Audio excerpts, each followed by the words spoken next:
இவர் ஒரு ஆள் போதுங்க. அப்படியே T20 வேர்ல்டு கப்பை தூக்கிட்டு வந்து இந்தியா கிட்ட கொடுத்துருவாருங்க. யாரை பற்றி சொல்கிறதான்னு நினைக்கிறீங்க? நம்ம இஷான் கிஷனை மட்டும் தான் சொல்கிறேன்.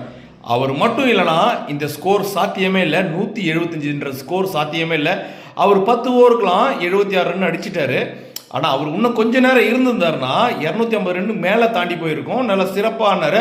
ஆனால் பாகிஸ்தான் பவுலர் ரொம்ப மோசங்க. என்னங்க நீங்கள் வெறும் ஃபின்னர்ஸ் வச்சே மேட்ச் முடிக்கலான்னு வந்துட்டீங்க போல இருக்கு. ஒரே ஒரு ஃபாஸ்ட் பவுலர் மட்டும் தான், அஃப்ரிடி மட்டும் தான் போட்டார் ஃபாஸ்ட்டு. மீதி எல்லாருமே கிட்டத்தட்ட 18 ஓவரும் வெறும் ஃபின்னு வெறும் ஃபின்னாகவே கொடுத்து தாக்கிறதுட்டீங்க. அந்தளவுக்கு நல்ல ஃபின்னர் போட்டிங்க. இருந்தாலும் உங்களோட குவாலிட்டியான பேட்ஸ்மேன் இந்தியா கிட்டே இருக்காங்க. ரெண்டாவதாக பாகிஸ்தான் பேட் பிடிச்சாங்க. ஓப்பனிங்லே நம்ம ஹார்திக் பாண்டியா முதல் விக்கெட் எடுத்துட்டாரு.